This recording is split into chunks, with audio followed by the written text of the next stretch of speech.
Yeah, I guess. Move this. Well, my office has two of them. Which office are you in? Just the first one on your Okay. So that's Oh, cute. that has Can you two. hear us okay, Dom? One post on. Yeah, I can hear you perfect. Yeah, Okay, I perfect. can hear myself a little bit too, though. Oh, okay. My That should go away. The mic sometimes just auto adjusts. Yeah. I'll turn you I'm down. almost in. It's asking me for some like a plugin updates. Love that mic. It's so great. Yeah, it's pretty solid. Nice to actually be able to hear properly. In the room, yeah. Yeah. Thibaut's going to join because he's going to screen share some stuff he's been doing with MMR. That was a good feedback. Mute the mic. Mic is mute, but And then okay. your volume. Volume off. Perfect. Okay, we got it. Cool. And then Thibaut, can you turn on your camera? Turn on camera. Yeah, and then you can Is that your screen picture? share from there. No, these ones here are just National Geographic. Okay, so use the the take screen all the share way is from On the settings. side, there's a button that says screen share. Okay. Oh yeah. Okay.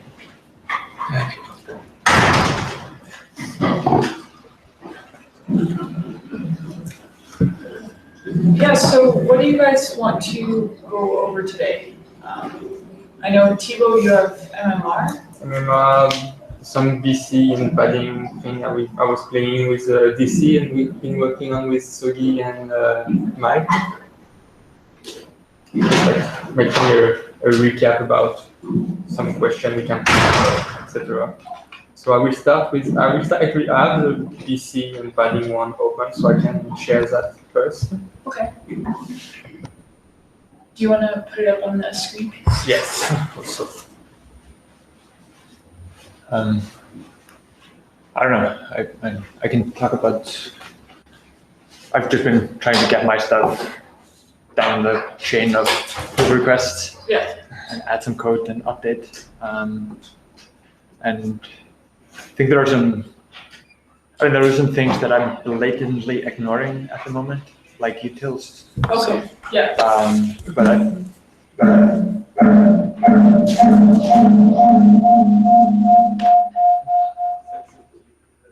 Yellow.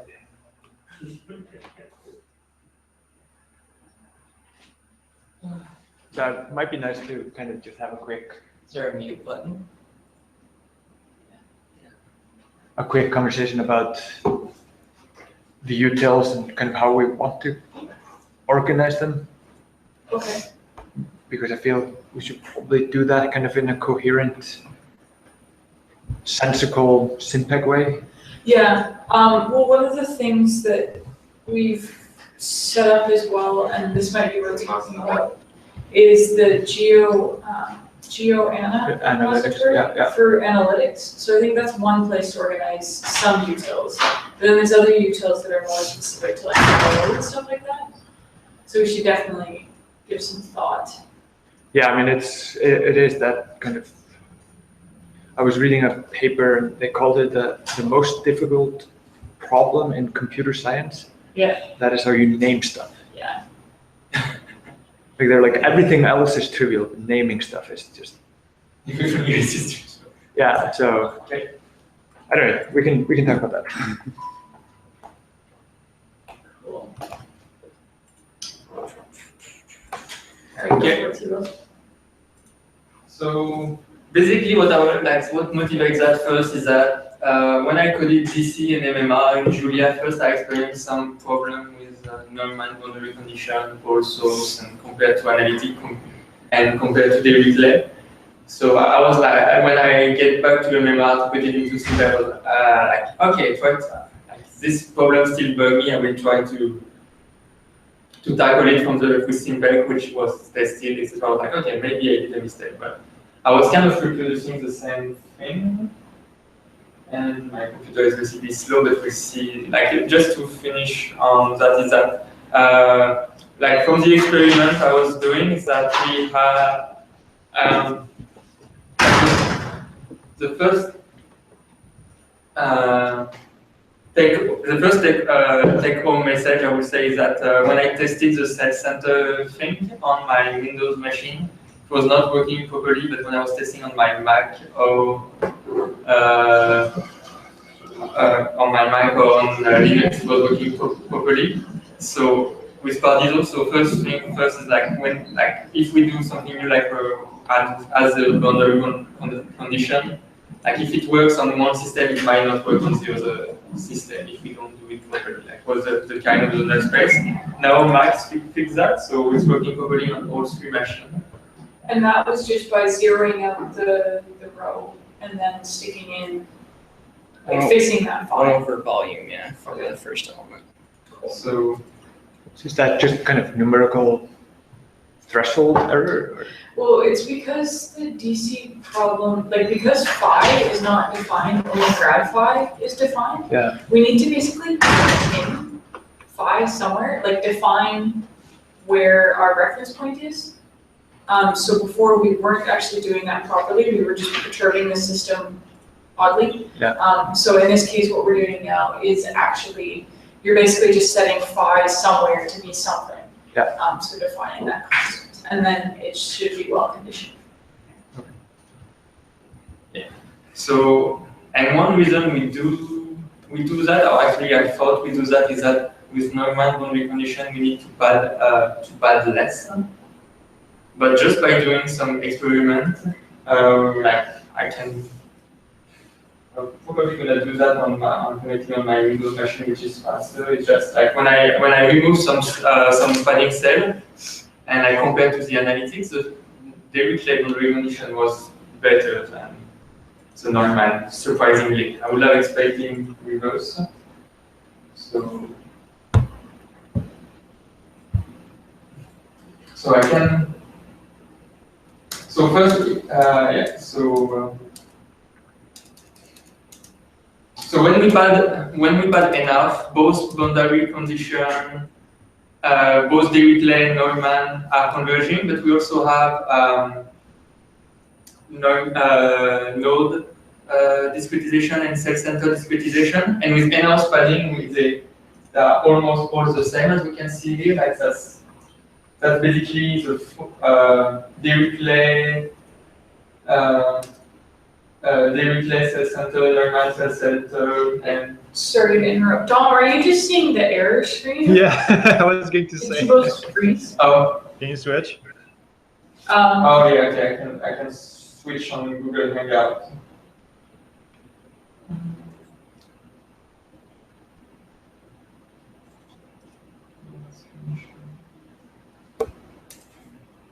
Yeah, just try resharing. Just do the entire screen. On the top to the left. Maybe this one? No, just do entire screen. Then you can just flip around and it will just always share. Oh, okay.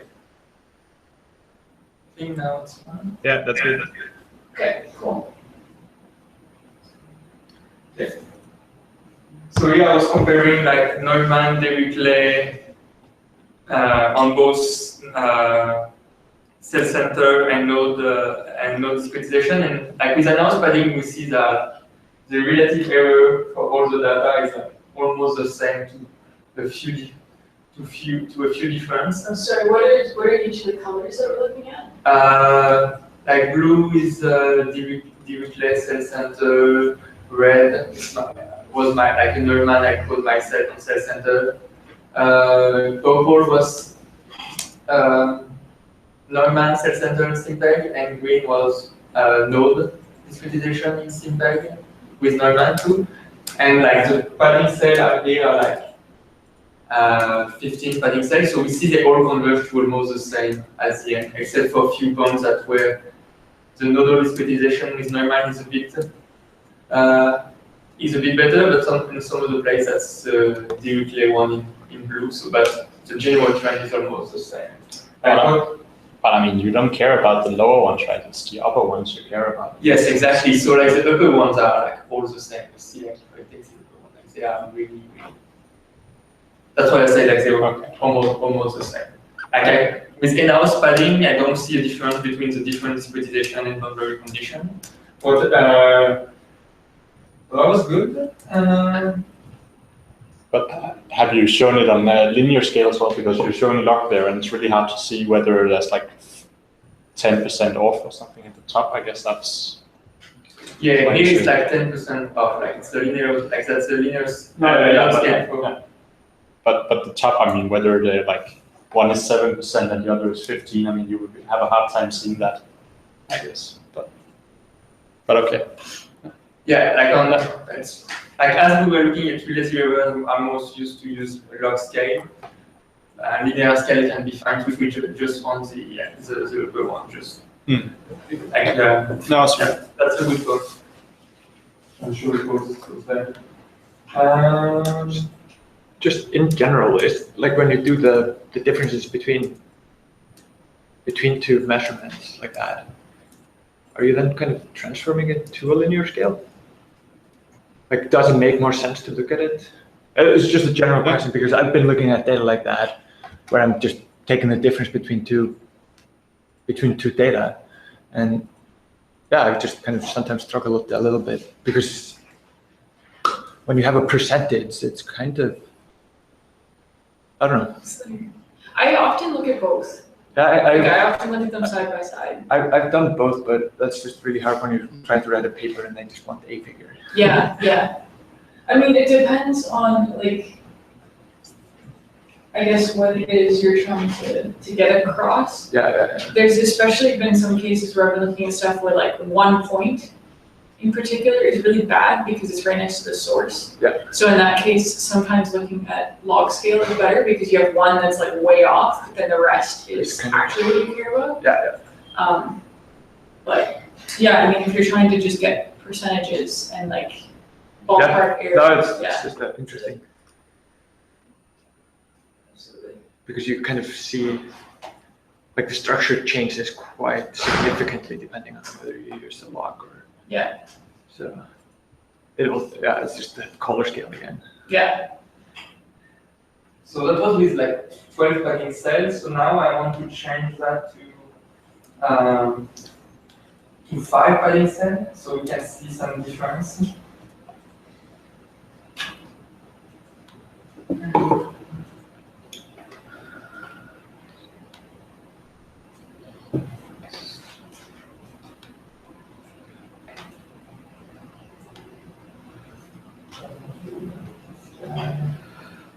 So basically, it's like all the same mesh and same survey for all different formulations, so I can compare.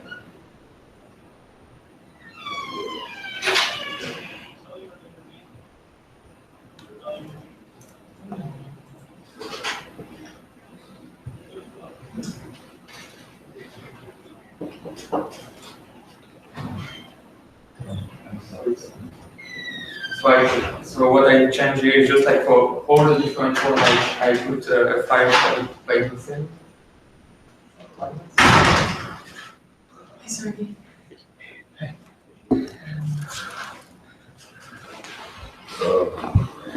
Videotaping. Yeah. Yeah. I'm nervous. All on one end.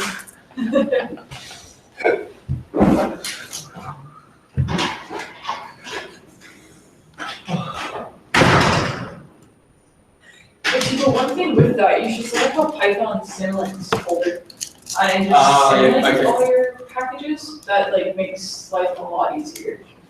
So because then once it's symlinked, you just can import it. You don't have to keep track of where things are. Okay. Yeah, because like I was changing between machines here, so Yeah. yeah, You definitely want to do symlinks.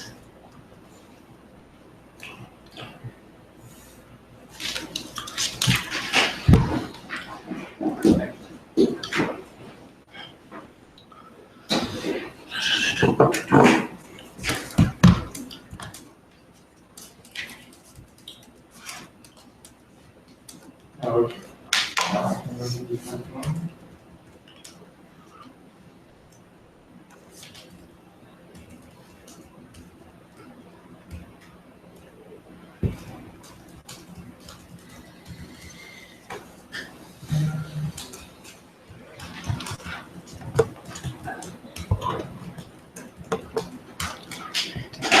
Okay, so now I've changed the padding cell to only 5. And so we see both on nodal cell-centered Neumann, nodal discretization Neumann, cell-centered discretization Neumann, and the third one is like just a Neumann I code so I can check with SimPEG, and we see like they all the same. But the blue one is the Dirichlet boundary condition, and it reacts much better to when we put less padding cell. For example, here. Kind of the relative error, and I would have expected the reverse with Dirichlet. No, that's one thing I was surprised on. So this example is a single pole source in a full space, but I can reproduce the same result for a dipole in full space and for a dipole in a half space. Which... Sorry, you're using, it's a pole? Like this one is a pole in a full space, so it's basically just Poisson equation. But I can reproduce the same result, and it's in this notebook too, with a dipole in a half space. And I will have the same kind of pattern for between Dirichlet and Neumann, where when I remove padding cells, my relative error compared to my analytic will be less for Dirichlet. And that actually bugs me, because I would have really expected that Neumann to deal better with less padding cells. And which boundaries? So on the top boundary, are you applying? I can suggest it's a whole space. it's a whole. This one is a whole space. I haven't tried yet with like mixed boundary condition where you put Neumann at the top and Dirichlet on the side. Like it's everything I did so far was like pure boundary condition where we put the same boundary condition on all 6 spaces of our model.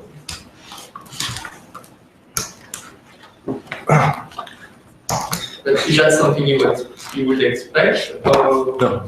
No? Okay. Well, but like I don't know, but your physical knowledge, I think Neumann should be better, I guess, because it decays one of our square. Yes. But we do this matrix perturbation, and that has a huge impact, especially if we have a single pole. If it's in the dipole, that's fine. Is your source like smack in the middle of your domain? For the pole one, yes. Because then I wouldn't be surprised, like, so in that case, symmetry actually I think is potentially really important.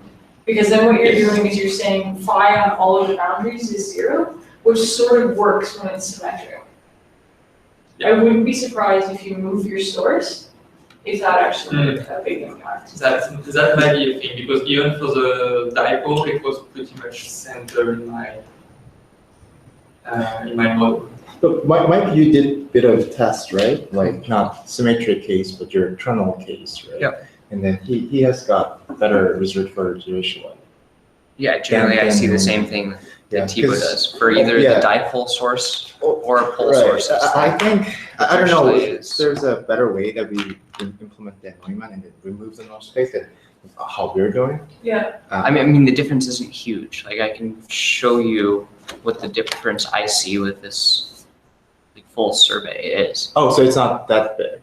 I mean, you can look at like if you look at the distribution of percent differences. I mean, it is a measurable improvement when I'm doing my mesh validation stuff. But like things aren't wildly off. Yeah, so I think that pretty depends because like we're putting kind of artificial other pole, other like minus pole or something onto a matrix. Because like when we're switching that known phi, we still somehow putting that into our system, I think.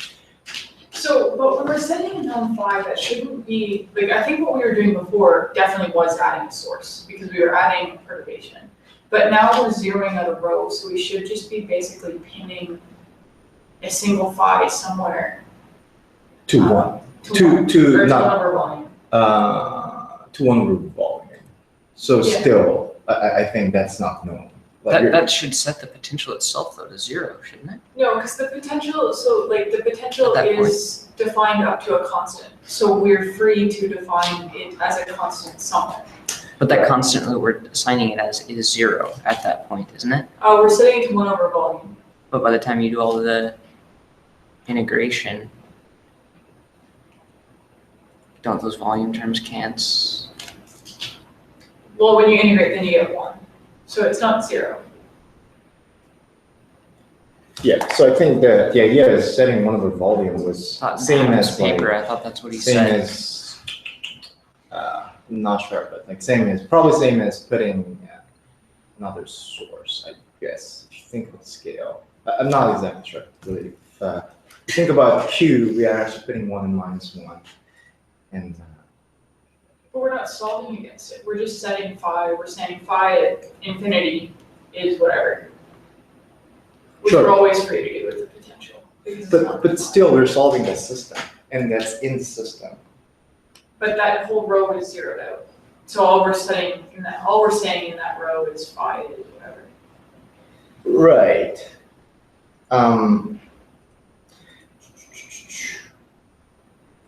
Well, what I'm not sure, because even in the second row, if you think about that's still a function of phi 1. Like you set phi 1 as something, but still second row is a function of phi 1. So that actually propagates. And what I meant was, like, if you actually look at the potentials or like electrical fields, that there is that returning. Like, if you actually look at that map, that's pretty confusing. Because like it has another, looks like it has another electrodes. Have you looked at it though since we updated the code? Because I think it should look different now. Because before what we were doing was absolutely adding another like source. Yes, Here, I yes. think it actually should look just like potential, but potentially like shifted by a constant. I haven't looked after you guys fixed it. If you read this little snippet of code that you posted from Adam's paper, I mean, he says the way they deal with the null problem is to set the first row of the A matrix to 0, except at location A11, where we assign a value of 1 over delta V, where delta V is the volume of the cell. This sets the potential in this cell to 0 and removes the null space from the operator. So in his paper, he's saying that setting the potential in that particular cell is pinning it to 0. At least that's how I interpret it. I haven't gone back and I haven't read the full paper. But to me, it acted like they were pinning the potential in that cell to 0. Mm-hmm. So if you're doing that, I don't feel like you're adding Well, I mean, it's an extra source. arbitrary constant. So Yeah. it shouldn't be a source. I don't see how it would be 0. I would need to like write that down. Yeah. But it doesn't really matter. Like it's a constant. Yeah. Yeah. It shouldn't be adding like a source term. Yeah, because before, like when we were just integrating, like the one step was like, as you say, like adding a sink, and definitely we were seeing that the whole field or the whole domain was deformed. Yeah. So that was making a huge difference when you had like a single pole, when you were dealing with pole dipole data. Like actually the error was, all the relative error was above 10%. So then it's not surprising that if you got some real data, you had like, oh yeah, even if the measurement is super great, we need to add 10% error to this data just because our forward loading code got a 10% error. Yeah.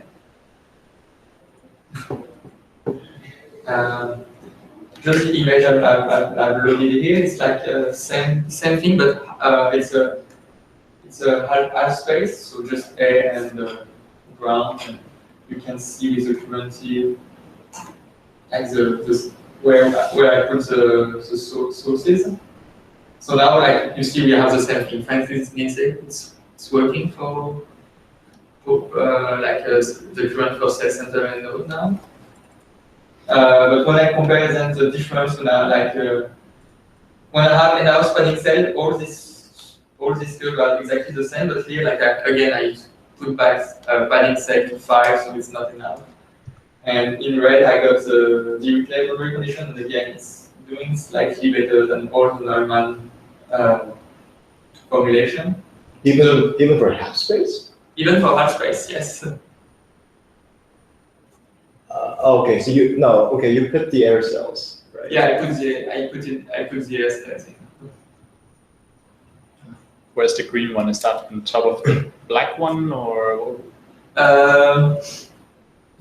All the rest are like different Neumann. So what we see, the black one, it's a nodal discretization, and it's always doing slightly better than the cell center one, which is in purple.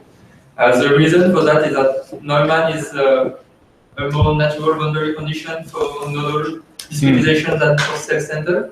So when we have an house-spanning cell, they converge. Yeah. But if you don't have an house-spanning cell, nodal discretization will do slightly better than cell center boundary condition, than nodal discretization if you use Neumann boundary condition.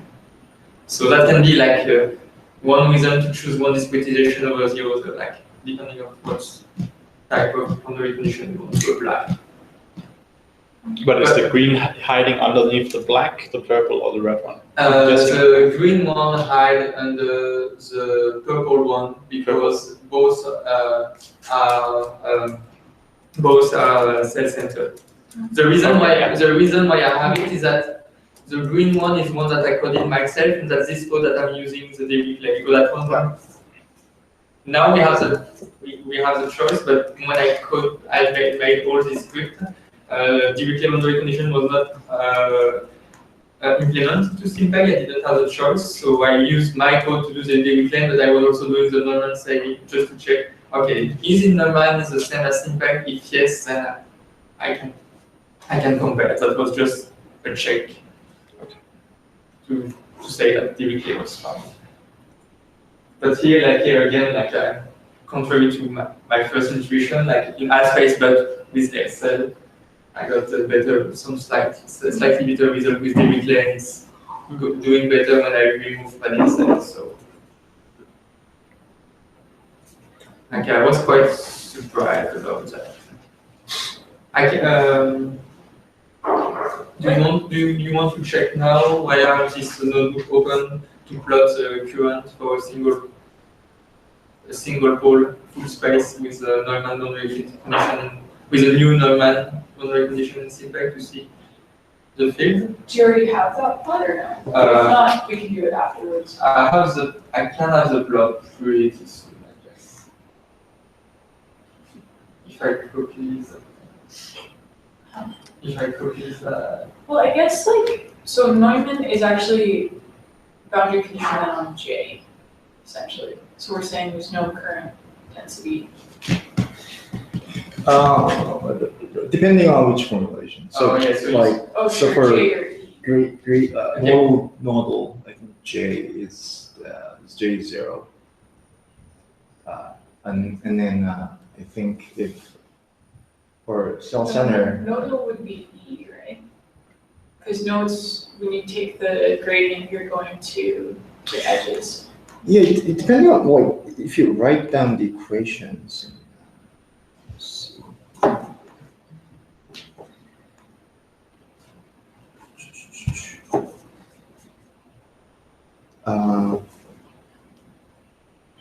No, actually, J is 0 for nodal, and then phi is 0 for Dirichlet. I'm just saying the natural boundary condition. Oh, okay.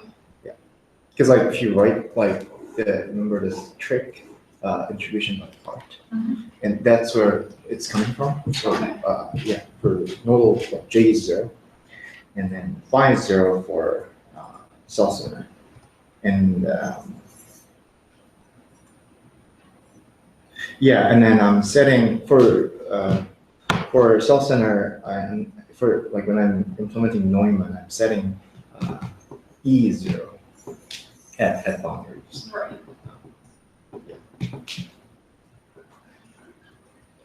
Okay, so I think with the Neumann boundary condition, we see that the current are still we have still some deformation of the field with a single pole. And what does it look like for the Dirichlet boundary condition? This one should be okay.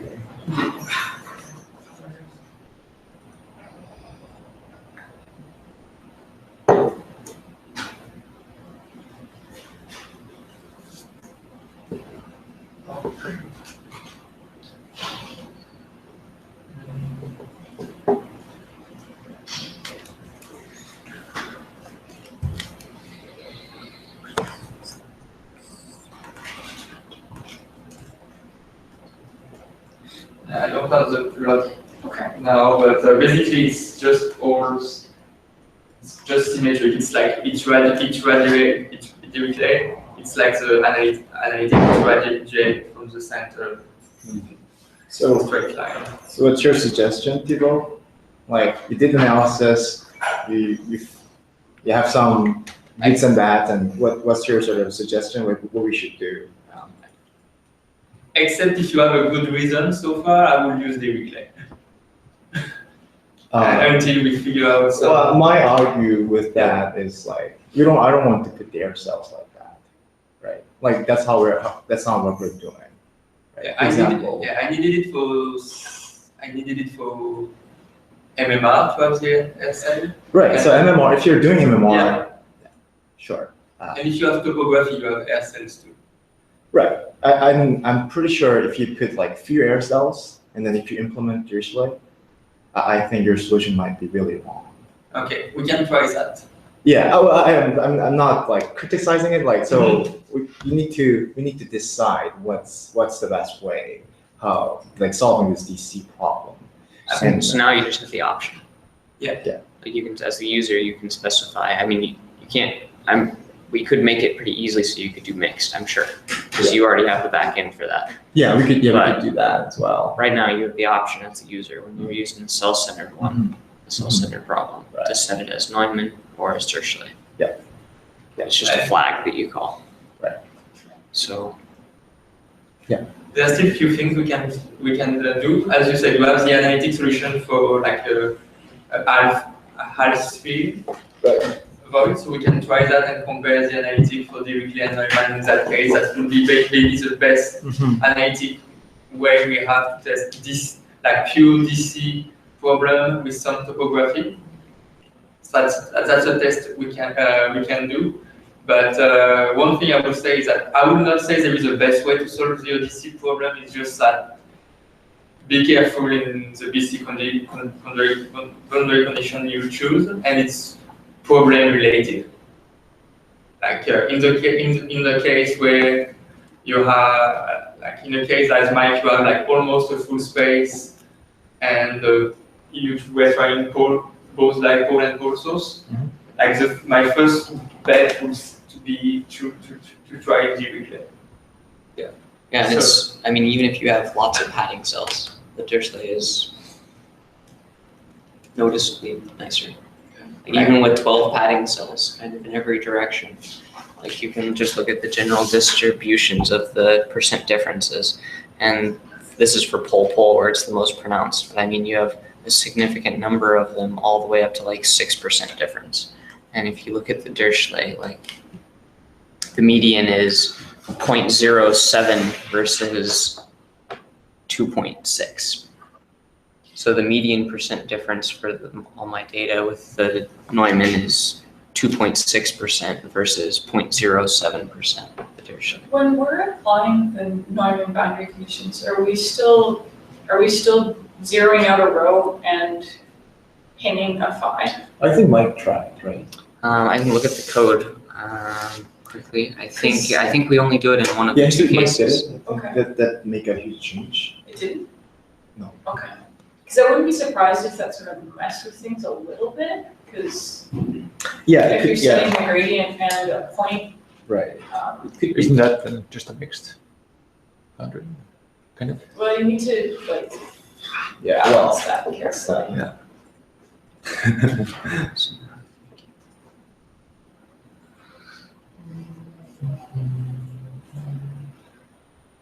So yeah, the take-home message from that so far is choose your boundary condition according to your problem. And we still need to try this half sphere of air cell compare to the analytic with Neumann to see if that, in that case Neumann does better. But for example, for me, if I want to solve my MMR problem and I need hairstyle on top, I might choose then the image for this one. Okay. Do you have this example or these thoughts written down somewhere?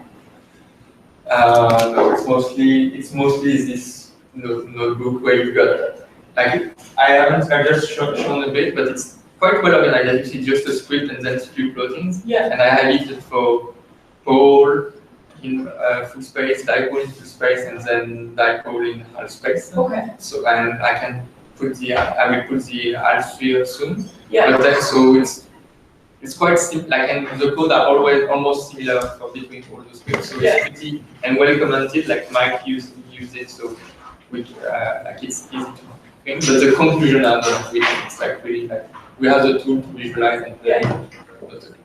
Okay, because that would be super helpful to perhaps include like in the tutorials or in the docs. Yeah. To explain these cells. So right now, we're only modifying that first row and first element of A when we're implementing the Neumann boundary condition. Did we get that reversed? Are we supposed to only be doing that on Dirichlet? No, we don't need to do. So we don't need to. manipulation. Yeah. So we're not. So on Dirichlet, we're not doing anything to try to fix the null space. Yeah. We're only doing that if the boundary condition is set to Neumann at the moment. And do you do that after the boundary conditions are applied or before the boundary conditions are applied? So I do that in the get A function. Right. So I'm trying to figure out where the set boundary conditions are called. This is space problem.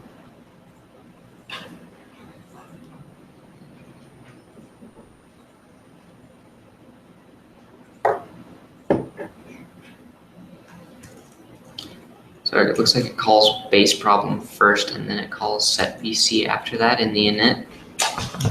So in base problem, Is it a problem if you do that after boundary condition, after we apply the boundary condition? I think you should do it after you apply the boundary conditions, not Yeah. before. Yeah, that's how I think. That's how it's done? Okay. I'm not sure. Well, like once you compute A, it's already boundary condition is already implemented. Okay, and then, so you do that and then you take the first element or you zero the first row and paint a value. Right. I think that's Yeah, I'm not sure what this, I mean, under the 3D self-centered class, like there's this init function and it does a base DC problem dash init. And then after that, it says self.setBC.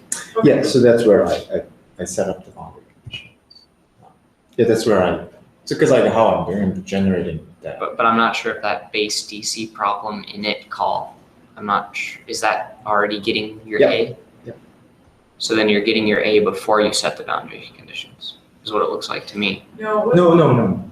what that should do is just set up the class. Okay. You're not actually like you're not doing anything to get A until you actually call get A. Okay, so then it looks like the first thing you do after you set things up is set the boundary conditions.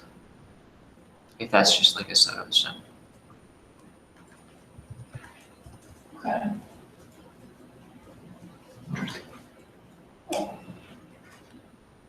Yeah. So we need to play a little bit more. So the So that's what I get. The UPX.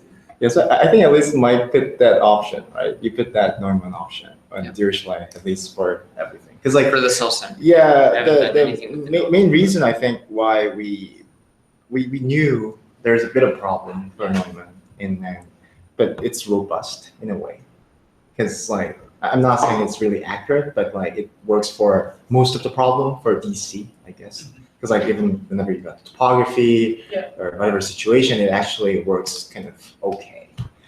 That was sort of the reason why, but like we can definitely implement a bit more.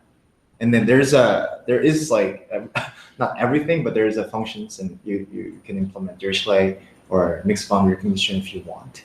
So I kind of stopped at that point. I don't know. I didn't have that problem at that point. but yeah, we can kind of go for it and actually make it a little bit better.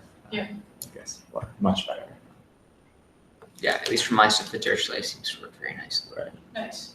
Like Okay. when I'm comparing the forward model data with the analytic solutions, like Yeah, we're which getting is very nice yeah, agreement. which is So interesting. Yeah, that's something that I wasn't expecting. So I was pretty surprised when Thibaut was saying it. I was like, oh no, that's not true. Yeah. I'm probably right. Yeah, so let's try and get that captured. Once you're sort of happy with the state of things, we'll capture the notebook and like either put it up on the blog or in the tutorials or like something so that we can point to it later on. Yeah, like on the to-do list for that, I would put trying with the analytic solution with the R3 to test for topography in geodesy problem. Yeah. And now that Mike put the Dirichlet option into SimPEG, I don't need to use my own formulation, so I can update my code. So I'm using SimPEG Dirichlet instead of my own to make things a bit more clear. Nice. And after that, pretty much ready to go, I guess. Yeah, if you're so really into it, like test the mixed boundary, it's Yeah. actually pretty simple to implement. Yeah, it might be an experience because like you change that zeros and one, and then Yeah. what you just need to do, you need to alter, I guess, alpha value. Okay. And alpha and beta value, because like we're putting the ratio between phi and di phi. That's the like how I'm not sure 2.5D code in the UBC code that works. So I remember, yeah, we talked about. yeah, Well, you talked to us about those mixed boundary conditions. right. That was actually the initial plan. Yeah. Why we're changing to that way. Yeah, so I think it should be very simple to implement. I'd have to go look at it again to try to remember what each of those little variables was actually controlling. All right, I'll send you. Okay, that'd be good.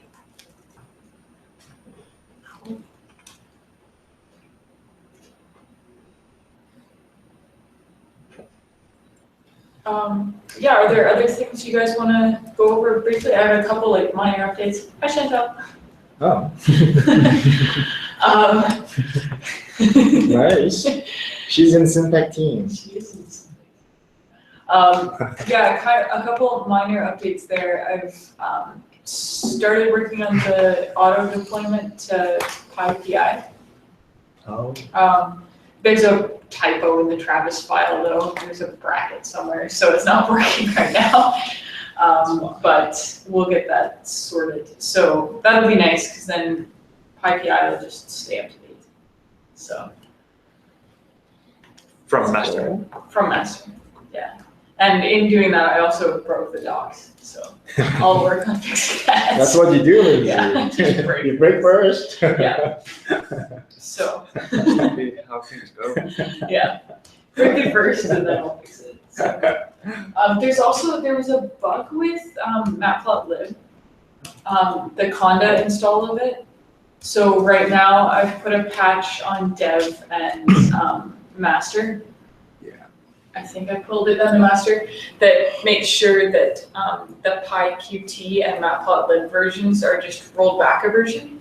Oh, I see. Once conda fixes that, we can pull that off. Oh, I see. That was the problem. Yeah, it's just a conda distribution. So like it's not matplotlib. It's definitely conda. So I'm sure like I was not the first one to report an issue, and I'm pretty sure it happened on Sunday. Oh. Because I pushed some code on Saturday and it worked, and then Sunday I tried pushing stuff and like everything broke. And there were already a bunch of people who made issues, so I wouldn't be surprised if they take care of it. Like that's probably Pretty high priority. the most used Yeah, Python code. yeah. Because I executed a pull request down to dev and then it broke, and I'm like, oh no, I broke dev. This is so bad. So I might have to go soon. Yeah, I'm no not worries. really ready for the next time, but this simple recognition we can definitely try to put like something in tutorials. that was so great. Yeah. Nice. Cool. John, is there anything from your end that you want to go over? Oh, you're muted. So you can't. Okay. Can we finalize the tutorial to bring in the TKC tutorial? You know, we had a bug with the cloud service. Yep, I will work on that and see if we can get the file, because it was just the file path. Yeah, just a file path, and I wanted to use the tutorial for GPG, so it would be nice if we have it. Okay, yep, I will put that on my priority list. Thank you, that's great. That's it for me. Okay. Yeah, I finished that boundary stuff I was working on. Yeah, I pushed. See, Thibaut. I'm not sure. It's passing my task, but it Okay. seems like that is I was like a little bit outdated with that. Yeah. So I was watching the testing, all the things not working. Okay, so I'm not exactly sure. I probably just pull from. Is it that passing now? Dev should be passing now. Okay. But so the thing to know there, if you haven't updated in, I guess like a month, if you haven't pulled dev, it's now Python 3. And so like if you're failing all the first set of tests, you should check on Python 3 stuff, because it could just be like, odds are it's print statements and imports that are the biggest thing. Right. So there's some pretty good documentation out there on Python 2 to 3. Yeah, I think I'm pretty sure I started from that, Okay. and I was like branching off. Okay. Yes. So yeah, I'll go and check. Yeah. If it's erroring on the matplotlib import, then just pull the most recent dev again.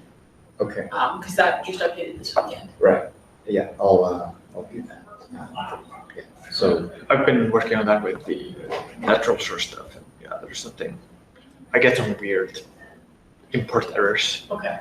on dots. Yeah. We can dive into that a bit.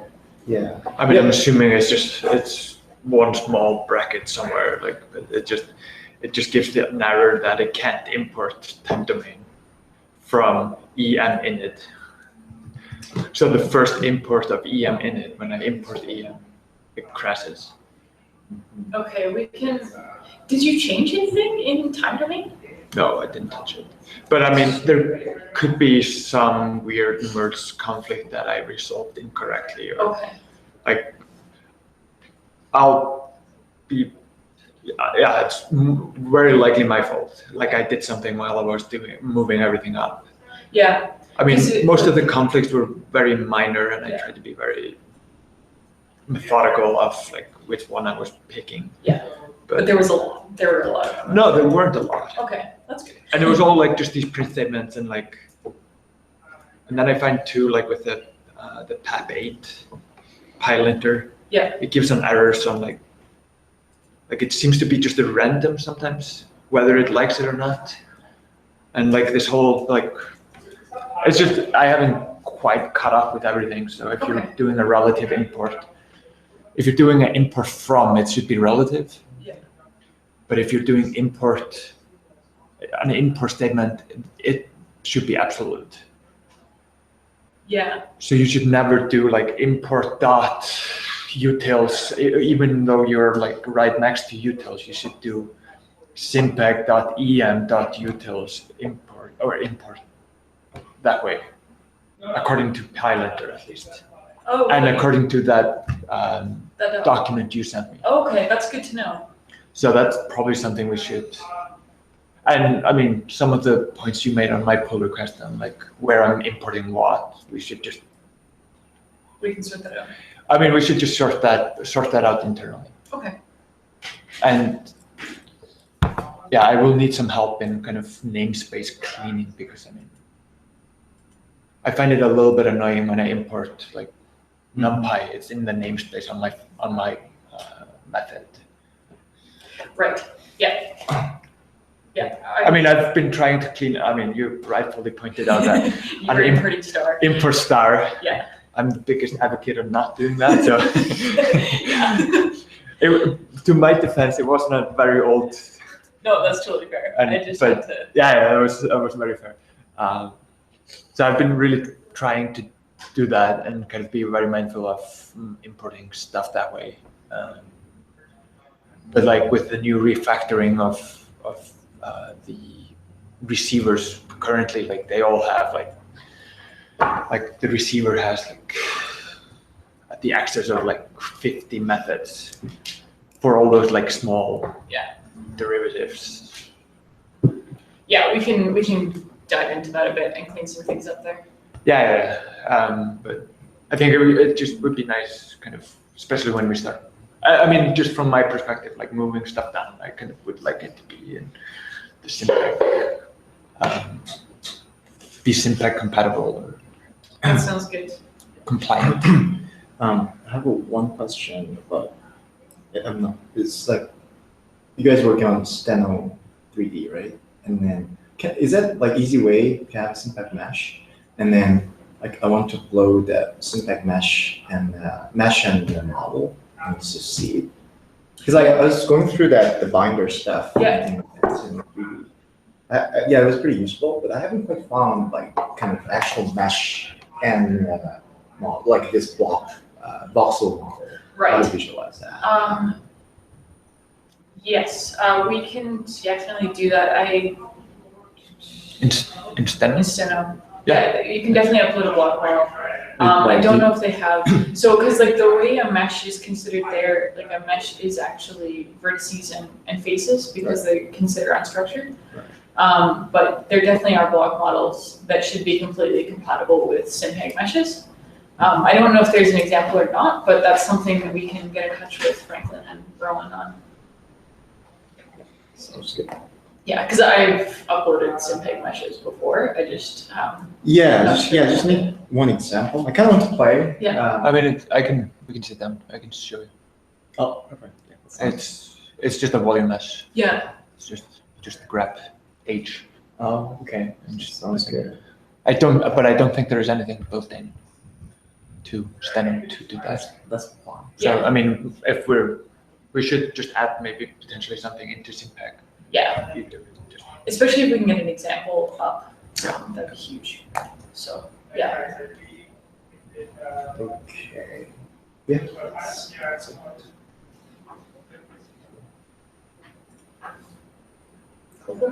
I think I was just gonna have a quick look at pull requests and see where we are.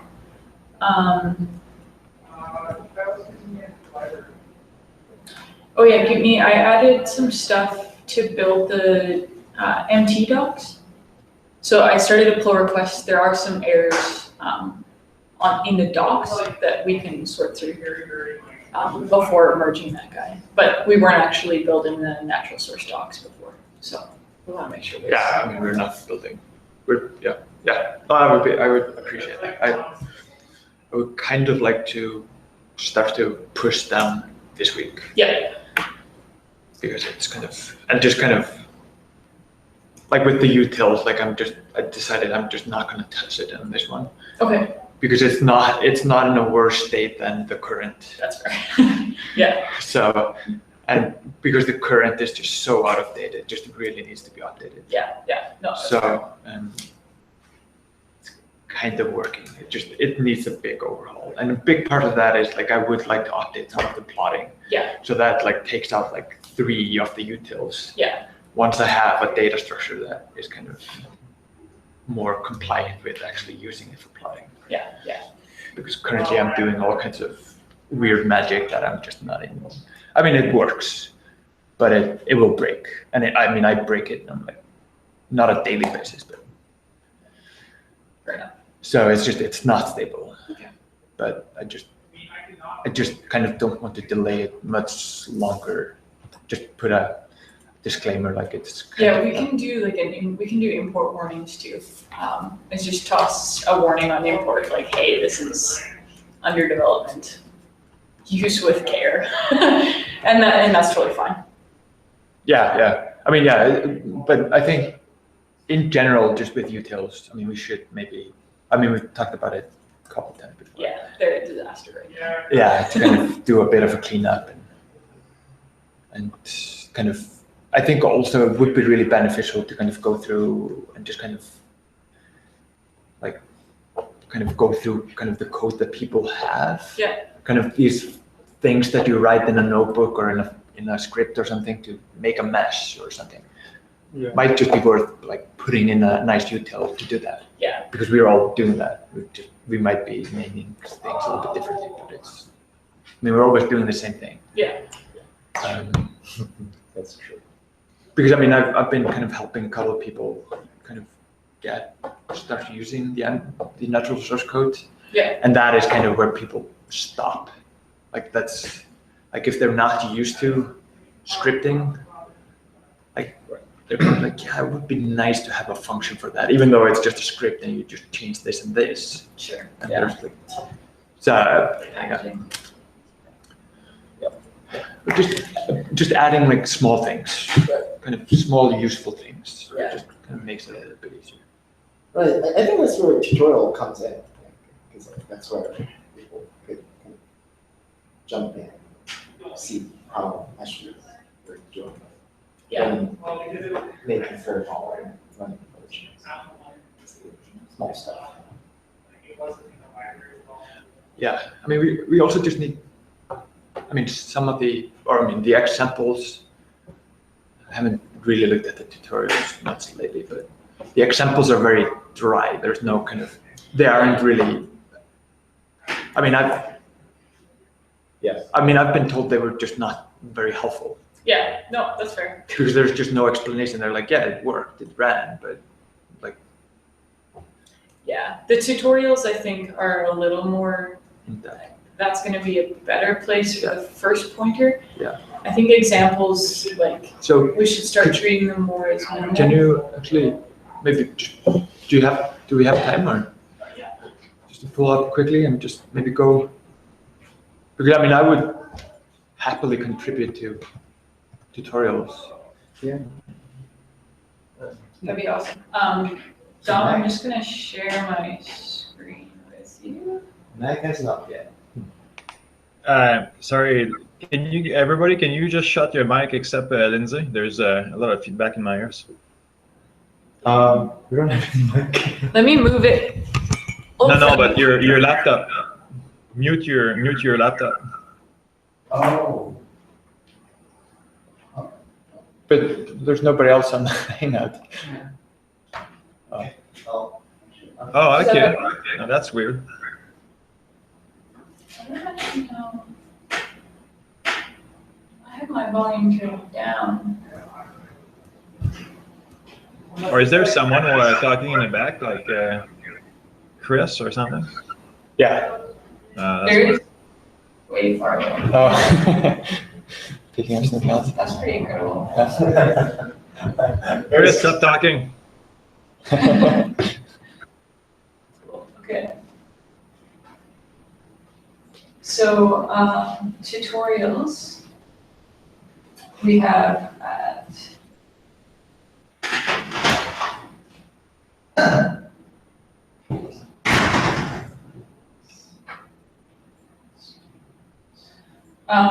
so yeah, stories is where we have like more like in-depth examples, and this is where we'll get Dom's one in there as well. The DC is there, where we just sort of have like the story and walking through each of the pieces. Mhm. And so with each of these, Yeah, I'm not sure why mesh is like, it's supposed to show the mesh, it's like that. It's supposed to show a non-conceptualized. we can look into that. It might be, we don't have it set up properly. Yeah, so in this case, these actually are a whole bunch of examples, and then they are up and running on binders. So that's a little bit more of a trackable place for people to jump into things. Yeah. And so like, right now there's a bit of overlap in stuff that's in the SimPEG docs and in the tutorials. Yeah. So I think like we might want to consider what we want in each place. Because for instance, like I think this getting started is a little more in depth than what we have on the SimPEG docs. So we might want to just give some thought about how to potentially tease these two things apart. There's no harm in having a little bit of overlap, but I think we need to just define the scope of each and like intended audience for each. Yeah. Yeah, so I think tutorial should be more like easy, Yeah. You actually go through kind of a little bit of details, like, okay, that's how you exactly does it. But example, I kind of like current status, like not too many descriptions, and just a current working probably show picture. I think like a little bit more build up, and like I'm absolutely guilty of this. And well, all of our examples sort of are. Oh, yeah. It's like there's really no. I mean, that's not exactly Yeah. helpful. Yeah. I think Roland's is actually great with the Sylvia. Full. He actually did a bit of Yeah. So this is. I think that's like perfect. Yeah, is you have a that's- snippet of what you're looking at, a picture, and then some code. So I think that's probably big enough. I think this one I tried to Yeah, do that a one was- better job on. Yeah, so like, I think that's a nice sort of separation. Is examples are like a snippet, some code. Sort of you expect that somebody already is at least reasonably familiar, and then we'll have pointers then to tutorials, and perhaps actually like from the docs, we even have a link directly to tutorials that basically says like for more details and just make that a little more visible. Yeah. Yeah, so I think those two are good templates. No, I like that. I mean, it's a little bit more.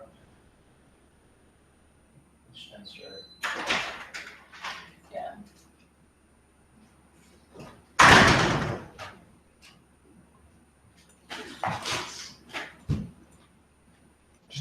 It is helpful. Yeah. No, I like that. Yeah. And then, I guess with the tutorials, yeah, at some point it would be nice just to kind of, I guess, make a roadmap Yeah. and kind of what we want there. And, Well, I mean, I think like, Or- where's the is the MT one from SciPy on its way into here?